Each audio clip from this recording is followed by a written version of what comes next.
मला 3 प्रश्न वरचे घेतले, आपण कव्हर केले. कुठले 3 प्रश्न सांगा? वरचे स्टार्टिंगचे 3 क्वेश्चन, 4 क्वेश्चन होते. त्यानंतर आपण मूलद्रव्य किती आहेत? 118 आहेत, ते आपण पाहिलं. सुरुवातीला किती होते रे? 30 होते. आणि त्यांचं वर्गीकरण कशामध्ये केलं? धातू, अधातू, धातू सदृश्य म्हणजे मेटल, नॉन मेटल, मेटलाइट्स मध्ये केलेलं आहे. आता हे बघितलं. त्यानंतर महत्वाचा पॉइंट डोबेरिनस ट्राइड्स आपण पाहिलं. बरोबर आहे का? त्याने 3 मूलद्रव्यांची मांडणी कशी केली? अशा रीतीने केली. मधलं जे मूलद्रव आहे ते मूलद्रव कुणा एवढं, त्यांचा अणुवस्तुमानांक कुणा एवढा आहे? ॲटॉमिक मास कुणा एवढा आहे? बाकीच्या 2 जे एलिमेंट्स आहेत त्यांच्या सरासरी एवढं आहे, आपण बघितलेलं. आणि खाली प्रश्न तुम्हाला मी घरी सोडवायला सांगितलेला. पहिला प्रश्न बघा, मॅग्नेशियम, कॅल्शियम आणि स्ट्रॉन्टियम हे काय डोबेरिनसचं ट्राइड नाही, लक्षात ठेवा. बेरीज जर केली कडेच्या दोघांची आणि त्याला आपण कितीनं भागलं सांगा? 2 न भागलं ह्या बेरजेला, तर उत्तर 40च्या आसपास येणार नाही. म्हणजे हे डोबेरिनसचे ट्राइड नाही. तिथं बघा. त्यानंतर 2 नंबर कुठला बघा? सल्फर, सेलेनियम आणि टेलेरियम. कुणाची बेरीज केली आपण? सल्फर आणि टेलेरियमची बेरीज केली आणि त्याला कितीनं भागलं आपण? 2 न भागलं. तर उत्तर कुणा एवढे? तर जवळपास 79च्या आसपास येतेच. बरोबर आहे का? म्हणून हे काय आहे? सेकंड नंबरचं काय? डोबेरिनसचं ट्राइड आहे. थर्ड नंबर आपण कुणाकुणाची बेरीज केली सांगा? बेरिलियम आणि कॅल्शियम. तर कुणाच्या आसपास उत्तर आलं? तर बेरीज करून 2 न भागल्यावर उत्तर 24च्या आसपास उत्तर आलं. म्हणजेच तिसरा पॉइंट आपला क्लिअर झाला. म्हणजे ह्यामध्ये दुसरा आणि तिसरा गट काय आहे? डोबेरिनस ट्राइड आहे. कुठला गट? दुसरा आणि तिसरा, हे लक्षात ठेवा. आता त्यानंतर जो मोस्ट इम्पॉर्टंट येणार आहे, न्यूलँड्स लॉज ऑफ ऍक्टिव्हस, तो पॉइंट पाठ करायचा आहे. तुम्हाला विचारतात न्यूलँडचे काय असतात? डोबेरिनसनं काय म्हटलं? ट्राइड्स. न्यूलँडचं काय आहे? ऑक्टेव्हज. न्यूलँडची अष्टके म्हणायचं आहे. अष्टक वरून कळतं. ऑक्टेव्हज म्हणजे 8चा गट. इथे बघा, त्यांनी 8 एलिमेंट्स घेतलेले आहेत.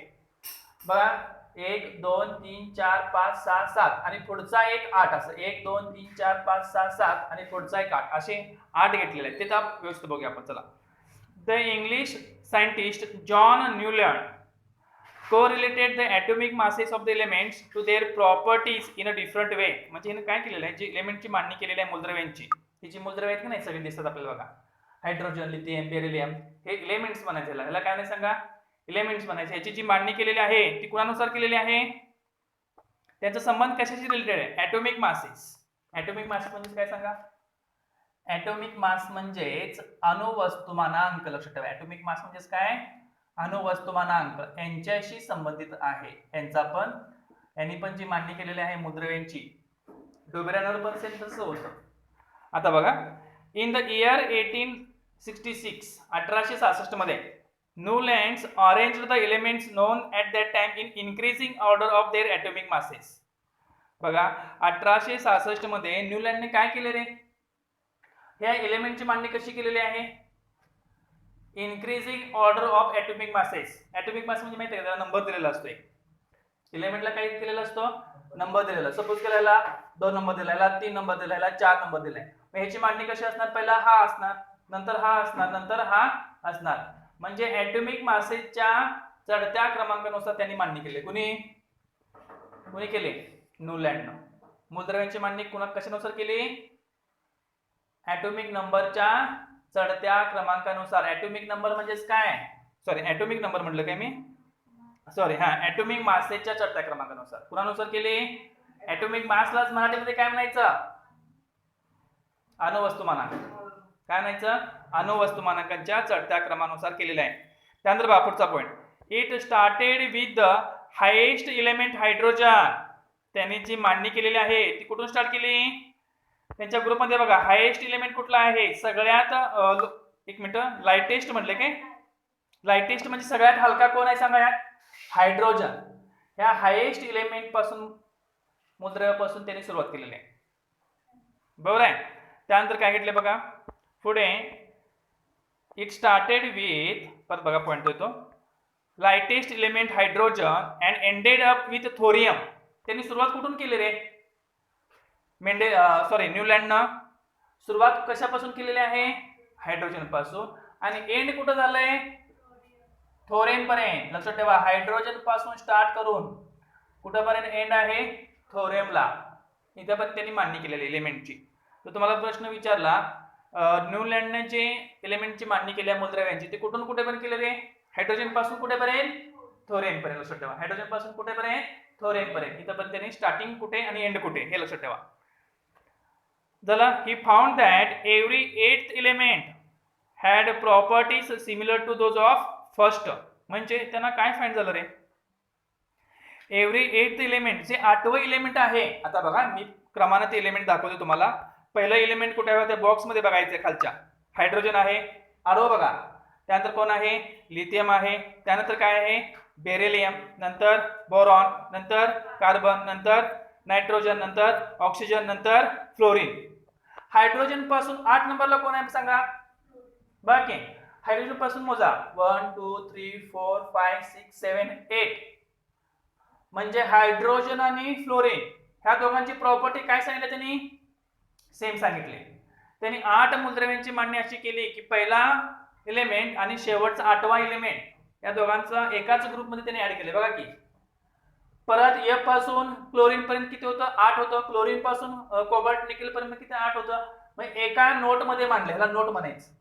एका रांगेत त्याला डोची रांग आहे. इथं सारे गम पदन अशी आडवी रांग आहे आणि उभा जो कॉलम दिसतो ते एकाच मूलद्रव्याचे एकाच प्रॉपर्टीचे एलिमेंट्स आहेत. तर लक्षात ठेवा कळालं किती एलिमेंट्स मांडले त्यांनी 8. आणि पहिला आणि 8वं एलिमेंट कसे आहेत एकाच प्रॉपर्टीचे आहेत. गुणधर्म काय त्यांचे सारखेच आहेत म्हणून सांगितले. म्हणजे हायड्रोजनचा जो गुण आहे तो कुणाचा गुण असणार आहे फ्लोरीनचा. आणि फ्लोरीनचा जो आहे तो क्लोरीनचा. आणि क्लोरीनचा जो गुण आहे तो कार्बन आणि निकेलचा. म्हणजे हे एकाच गुणधर्माचे. आता नेक्स्ट बघा पुढे काय सांगितलेलं आहे. बघा काय सांगितलं पॉइंट पुढे झालं. For example sodium is the 8th element from lithium. Both have similar properties. आता यामध्ये सोडियम आता लिथियम त्यांनी एक्झाम्पल दिले. बघा इथं सोडियम किती नंबरला आहे लिथियम पासून 8 नंबरला आहे.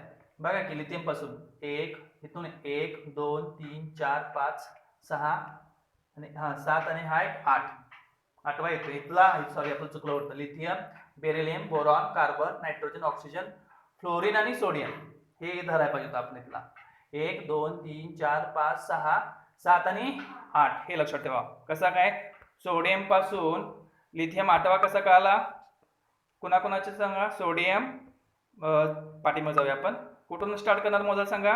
Lithium beryllium boron carbon nitrogen oxygen fluorine आणि सोडियम. लक्षात आलं 8वा कसा आला तो.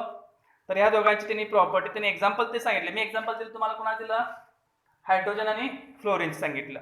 आता यामध्ये पुढे काय सांगितले बघा. Also magnesium shows the similarity to beryllium. Chlorine shows the similarity with fluorine. म्हणजे मॅग्नेशियम कुणाबरोबर जोडी दाखवतो चांगली. मॅग्नेशियमची प्रॉपर्टी कुणाबरोबर जोडी बेरिलियम. कुठे आहे मॅग्नेशियम बघा. मॅग्नेशियम कुठे आहे आपलं चार्ट मध्ये बघा मॅग्नेशियम कुठे आहे.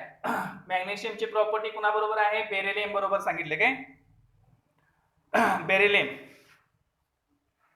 Beryllium and chlorine shows to the similar fluorine. Magnesium beryllium बरोबर आहे का बघा.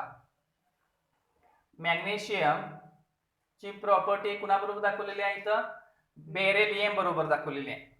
जरा चेक करा बॉक्स मध्ये बेरिलियम कुठे आहे. आता मॅग्नेशियमची प्रॉपर्टी कुणाबरोबर आहे चार्ट मध्ये बघा. चार्ट मध्ये मॅग्नेशियम बरोबर बेरिलियम बरोबर आहे. इथे बघा मॅग्नेशियम कुणाबरोबर आहे बेरिलियम बरोबर आहे. आणि नंतर त्याने काय सांगितलेलं आहे क्लोरीन कुणाबरोबर आहे फ्लोरीन बरोबर. कुठे बघा चार्ट मध्ये क्लोरीन फ्लोरीन बरोबर.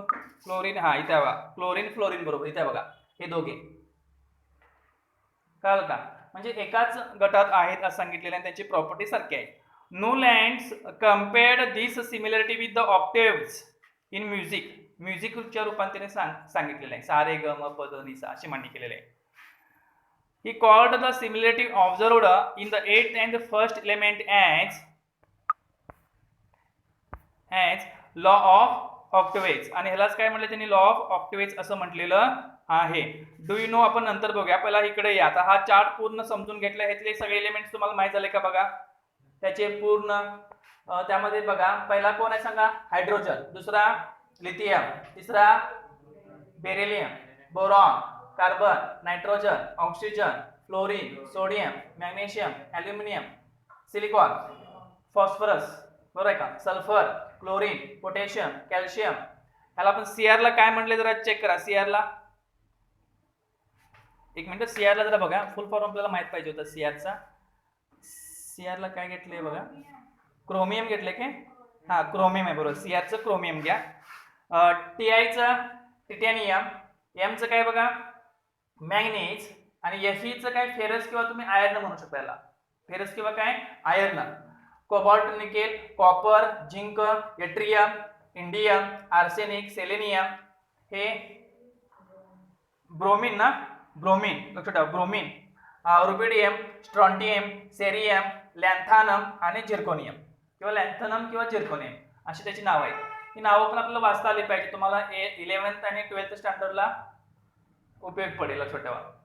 आता यामध्ये खालचा जो पॉइंट आहे त्याच्यापेक्षा इंटरेस्टिंग आहे बघा. आता ह्यानं मांडलेलं आहे, पण सगळ्याच एलिमेंटला हे मान्य आहे का रे? ही जी मांडणी केलेली आहे की पहिला आणि शेवटचं एलिमेंट त्याने धरलेलं आहे 8 नंबरचं, आणि एका गटात त्याने मांडणी केलेलं आहे, पण सगळ्याला लागू पडलंय का? त्यात बघा खाली, many limitation were found in Newlands octaves. न्यूलँडच्या अष्टकामध्ये काही मर्यादा सुद्धा आलेल्या आहेत. काय झालं सांगा, काही मर्यादा. मर्यादा म्हणजे काही गटांना नियम लागू पडले नाहीत. This law was found to be applicable only up to calcium. हे कुठेपर्यंत फक्त व्यवस्थित सूट झालं यांचं? कॅल्शियम पर्यंत सूट झालंय म्हणून सांगतो तिथे व्यवस्थित. थोडं हा व्यवस्थित नियम सूट होत नाही म्हणून सांगितलंय. मग तो पहिला पॉइंट एक ऍड करायचा. Newlands fitted all the non elements in table of 7 into 8, that is 56 elements in the table. फक्त ह्यांच्या टेबलमध्ये फक्त किती एलिमेंट्स आहेत रे? 56 एलिमेंट्स आहेत. या टोटल एलिमेंट्स त्यांनी किती मान्य केलेले आहेत? 7 into 8 चा बॉक्स धरून फक्त 56 एलिमेंट आहेत. 56 पेक्षा जास्त एलिमेंट आहेत, मग ते कुठे एलिमेंट ठेवणार तुम्ही त्यात? म्हणजे बाकीच्या एलिमेंटला इथे जागा नाही. हे एक त्यांचं लिमिटेशन आहे. Newlands placed 2 elements each in some boxes to accommodate all the known elements in the table. Newland काय केलं माहितीये का, यामध्ये दोन एकाच ह्याच्यामध्ये लपवून ठेवलेले आहेत. For example cobalt and nickel आणि सेरेनियम अँड लॅन्थॅनम ना, सेरेम अँड लॅन्थॅनम बघा एकातच दोन ठेवलेले आहेत. बघा कुठला आहेत बघा, चार्ट मध्ये बघा त्या पुस्तकात.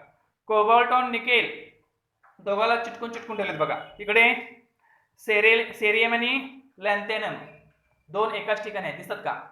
मग हे चुकीचं आहे सांगतात ते, पण हे बरोबर नाही, लक्षात ठेवा. दोन एकाच गटात दोन ठेवलेले म्हणून सांगितलेले आहे. पुढे काय सांगितले बघा. Moreover he placed some elements with different properties under the same note in octave. काही ठिकाणी त्यांनी काय केलं माहितीये का, प्रॉपर्टी वेगळी असताना सुद्धा ह्यामध्ये काय सांगितलं, ह्या गटामध्ये बघा डोच्या गटामध्ये प्रॉपर्टी वेगळी असताना सुद्धा ह्यात काही एलिमेंट्स वेगवेगळ्या प्रॉपर्टीचे आहेत. आता कसं बघा, एक्झाम्पल त्यांनी दिलेलं आहे बघा. For example, Newlands placed the metals cobalt nickel under the note do along with halogens. बघा यामध्ये बघा Newlands काय प्लेस केले बघा, मेटल्स आहेत कुठले सांगा, कोबाल्ट आणि निकेल. कुठे प्लेस केले बघा कोबाल्ट निकेल? कशात आहेत? डोच्या खाली आहे. डोच्या खाली, त्याला आपण डो म्हणूया. कोबाल्ट निकेल, पण हे कुठल्या फॉर्म मध्ये रे? सॉलिड मध्ये. पण हे कुणाच्या खाली आहेत? फ्लोरीन आणि क्लोरीन. पण हा गट हॅलोजनचा आहे. हा गट कुठला सांगा? हॅलोजनचा गट आहे. आणि हा कोबाल्ट निकेलचा गट वेगळा आहे. तरी सुद्धा कोबाल्ट निकेल कुठल्या गटाखाली ठेवलंय? हॅलोजन गटाखाली ठेवलेलं आहे. पण हे व्यवस्थित नाही म्हणून सांगतात ते. For example, Newlands placed the metals cobalt and nickel under the note do along with halogens, while ferrous having similarity with cobalt and nickel. आता बघा फेरसला कुठे घेतले बघा, फेरसचा गुण कोणासारखा माहितीये का? जो फेरस म्हणजे कोण सांगा? लोखंड, आयर्न म्हणतो आपण त्याला. फेरस कुणाबरोबर गुणधर्म दाखवतो रे? कोबाल्ट आणि निकेल यांच्याशी जुळतो. कोण बघा? फेरस हा कुणाशी जुळतो? कोबाल्ट आणि निकेलशी जुळतो. पण फेरस आणि कोबाल्ट निकेल एकत्र आहेत का? नाहीत. ते दोघे एकमेकापासून लांब ठेवलेले आहेत म्हणून सांगतात. पण हे पण काय झालेलं आहे? चुकीचं झालेलं आहे. लक्षात ठेवा, हे त्यांचे काय मर्यादा आहे, लिमिटेशन्स आहेत. परत तोच पॉइंट रिपीट करतो बघा. while ferrous having similarity with cobalt and nickel away from the along with the non metals O and S. हा आता यामध्ये along with the non metals O and S under the note Ti आणि ते कुणासोबत ठेवलंय फेरसला, हा metal आहे, ferrous काय आहे सांगा, धातू आहे आणि धातूला कुणाच्या खाली ठेवलेला आहे, अधातूच्या खाली ठेवलेला आहे. बघा ह्याचा गुणधर्म वेगळा आहे, फेरसची प्रॉपर्टी वेगळी आहे, ऑक्सिजनची प्रॉपर्टी वेगळी आहे, सल्फरची प्रॉपर्टी वेगळी आहे. हे नॉन मेटल्स आहेत, अधातू आहेत, तरी सुद्धा अधातूच्या खाली कुणाला ठेवलेलं आहे, धातूच्या खाली ठेवलेलं आहे. हे चुकीचं आहे, लक्षात ठेवा. पुढे also Newland's octaves did not have provision to accommodate the newly discovered elements. Suppose करा पुढे एलिमेंट्स ज्यादा शोध लागला, नवीन शोध लागलेल्या मूलद्रव्यांना कुठे ठेवायचं, तिथं जागाच नाही. एकदा जागा पॅक झालं, नवीन एलिमेंट्स कुठे यांना सांगा मला, ठेवू शकतो काय आपण. म्हणजे ह्यांच्या बॉक्समध्ये नवीन मूलद्रव्यांचा जर शोध लागला तर त्यांना जागा नाही. हे त्यांचे लिमिटेशन्स आहेत, हे त्याचे ड्रॉबॅक्स म्हणायला, त्रुटी आहे त्यांच्या. The properties of the new element discovered later on did not fit in the Newland's law of octaves. इथे काय सांगितलंय, जर नवीन एलिमेंट शोध लागले तर या ऑक्टेव्स मध्ये जागा नाही, हे लक्षात ठेवायचं आहे. तर हा चार्ट महत्वपूर्ण आहे, चार्ट लक्षात ठेवायचा आहे आणि कुठून कुठे अंडरलाईन करायचे बघा, ते तेवढं त्याला तो पॉइंट कव्हर करून घ्या. इथं कुठून माहितीये का, प्रश्न यावरती काय विचारला जातो सांगा, write note on Newlands octaves. प्रश्न काय विचारतात, write note on Newlands octaves. मराठीमध्ये काय, न्यूलँडचा ऑक्टेव्स यावरती टिपल्या, अष्टकावरती टिपल्या. मराठीमध्ये काय म्हणायचं बघा, न्यूलँडच्या अष्टकांचा नियम यावरती टिपल्या. तो प्रश्न लिहून घ्या वरती. बघा यात जो दुसरा प्रश्न विचारतात, write the limitations of Newlands octaves. मराठीमध्ये प्रश्न बघा हाच, न्यूलँडच्या अष्टकाच्या मर्यादा सांगा. आणि उत्तर लिहिताना एकाखाली एक असे पॉइंट टाकून उत्तर लिहायचं आहे. आता यामध्ये पहिल्या प्रश्नाचं उत्तर कुठून कुठे तुम्हाला सांगतो, लक्ष द्या इकडे. पहिला प्रश्न काय आहे बघा साहेब, पहिला प्रश्न काय आहे, write note on Newlands octaves. बरोबर आहे. त्यात आणखी एक प्रश्न आपण ऍड करा, तिसरा प्रश्न.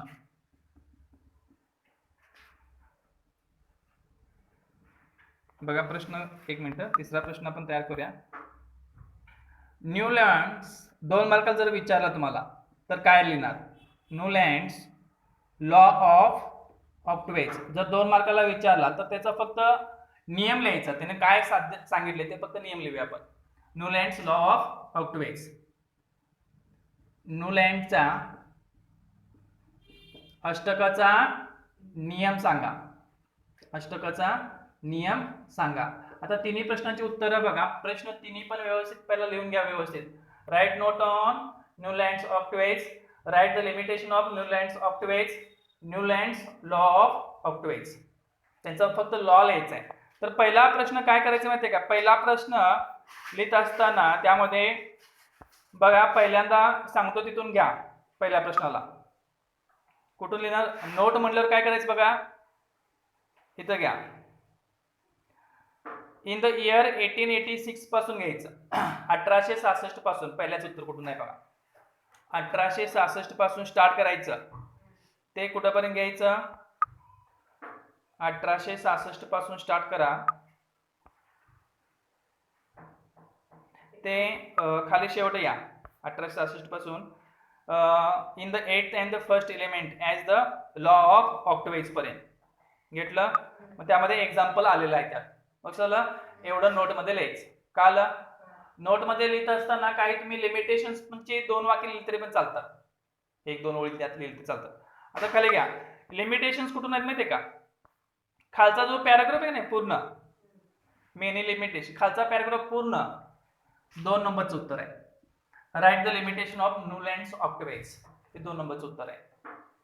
आणि तिसरा जो प्रश्न आहे की नाही त्याचं उत्तर अतिशय सोपं आहे, एका ओळीत उत्तर आहे त्याचं. वरती या जरा बघा कुठून, मग अशी मी 1866 सांगितलं माहितीये का, तिथून घ्यायचं नाही. इथं एक मिनिट, तिथून घ्या. 1866 घ्या. इन द 1866 पासून घ्या, प्रॉपर्टीज पर्यंत घ्या. Sodium is the 8th element from lithium and both have similar properties. काल का कुठून कुठे कितव्याचं उत्तर आहे ते, क्वेश्चन नंबर 3चं. आपण जे होमवर्कला दिलेले क्वेश्चन्स त्यामध्ये 3 होमवर्कचे क्वेश्चन्स व्यवस्थित पाठ करून उद्या यायचे आहेत. काल का, आणि काय नाही समजलं तरी पण मला विचार